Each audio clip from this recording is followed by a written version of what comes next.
And what is this holiday that we're celebrating? Who knows? What? 4th of July. And why are we celebrating the 4th of July? Because 200 years ago, these men said they wanted to be free men. They wanted to be free men. They were ready, willing to stand up and die so that we could be free and live here. There was this thing where the King of England would come in and tell you, get out of your house, I want it. This is mine. You serve me. And all of a sudden, these men said, no, we're going to be free. And they fought. And who was the general? George Washington. Everybody knows what went on there. And we've had men come along ever since that have done things like this. They wrote the Declaration of Independence. And it was signed on July the 4th, 1776. That's why we celebrate it as Independence Day. Declaration of Independence is a pretty important document. It tells why they wanted to be free men. And then most people are a little confused that it was 15 years before, from that time, they fought for 7 years before they got freedom from England. And then it was another 8 years before they finished what we call our Constitution. It starts like this: we, the people of the United States, in order to form a more perfect union, establish justice, ensure domestic tranquility, provide for the common defense, promote the general welfare, and secure the blessings of liberty to ourselves and our posterity. Do ordain and establish this Constitution for the United States of America. And all the rules that we live under are in this Constitution. For the last 250 years, men and women have fought and died to keep it, to keep our freedom. So we celebrate their gift to us. And Dustin, if you'll do this little video. Ronald Reagan, some of you know who Ronald Reagan was. He was President of the United States back when I first got out of school, out of college and everything.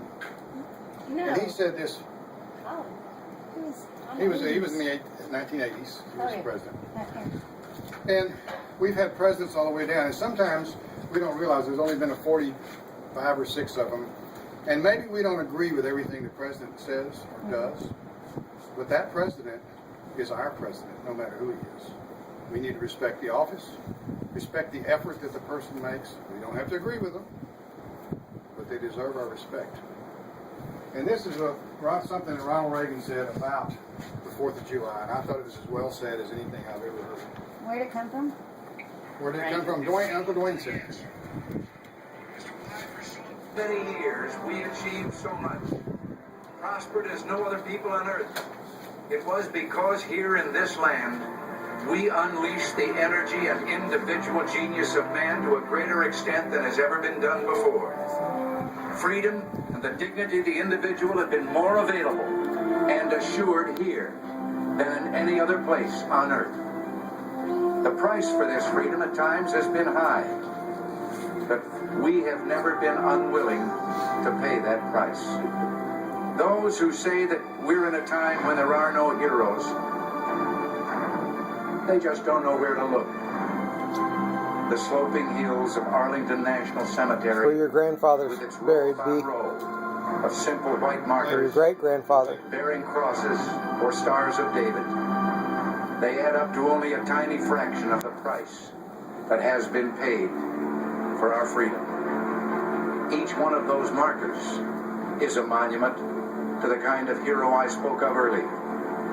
Their lives ended in places called Belleau Wood, the Argonne, Omaha Beach, Salerno, and halfway around the world on Guadalcanal, Tarawa, Pork Chop Hill, the Chosin Reservoir, and in 100 rice paddies and jungles of a place called Vietnam. Under one such marker lies a young man, Martin Treptow, who left his job in a small-town barber shop in 1917 to go to France with the famed Rainbow Division. There on the Western Front, he was killed trying to carry a message between battalions under heavy artillery fire. We're told that on his body was found a diary. On the flyleaf, under the heading, My Pledge, he had written these words: America must win this war. Therefore I will work, I will save, I will sacrifice. I will endure. I will fight cheerfully and do my utmost as if the issue of the whole struggle depended on me alone. We must realize that no arsenal or no weapon in the arsenals of the world is so formidable as the will and moral courage of free men and women. It is a weapon our adversaries in today's world do not have. It is a weapon that we as Americans do have. Let that be understood by those who practice terrorism and prey upon their neighbors. As for the enemies of freedom, those who are potential adversaries, they will be reminded that peace is the highest aspiration of the American people. We will negotiate for it, sacrifice for it. We will not surrender for it now or ever. We are Americans. I know we had my father fought in World War II. Eric, you want to say something about some of your folks that were involved? Yeah, my mother's father fought in World War II, Vietnam, and Korea, and you saw Arlington Cemetery where all the headstones were in such neat rows. That's where he's buried. He spent his entire career in the Air Force. He flew countless sorties, and because of that, he retired from the Air Force and got to be buried in Arlington Cemetery. It's huge honor, and there are people from, I believe the cemetery was established in 1700s, and there are people from the... Actually, Arlington was established right after the Civil War in 1864. It was actually on the Southern General, I think, head of all the troops. Anyway, it was on. That was his family farm, that they put the cemetery on. Anyway, you also had any of you that have king relatives at all. You have cousins and uncles that signed the Declaration of Independence. These people stood up and said, "I'm willing to sacrifice everything that I own for freedom." What was the one thing that Reagan said that we have that no other country has? The thing that will sustain us through all the other things, the trials that come along. It's the fact that we have freedom. We will fight for it.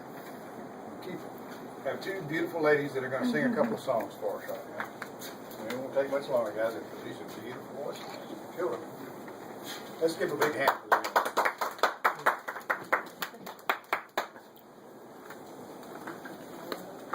My country 'tis a sweet land of liberty, of the sea.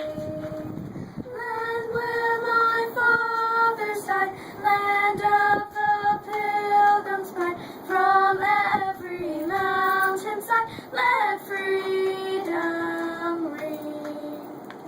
Our fathers' God, to the author of liberty, to thee we sing. Long may our land be bright with freedom's holy light. Protect us by thy might, great God, our King. Woo!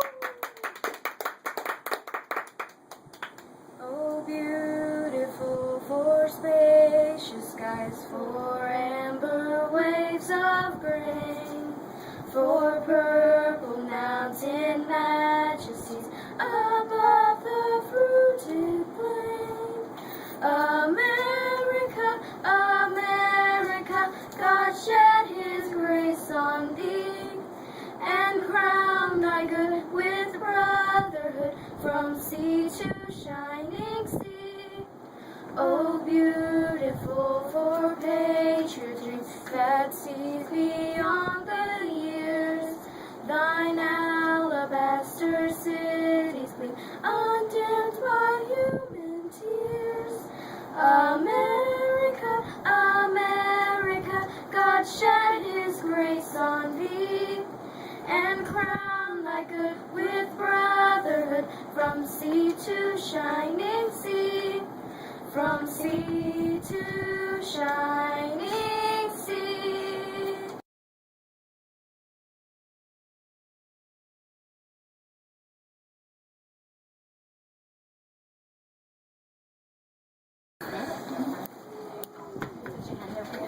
Hand over heart, lady.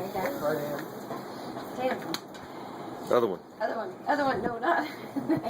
I pledge allegiance to the flag of the United States of America and to the republic for which it stands, one nation under God, indivisible, with liberty and justice for all.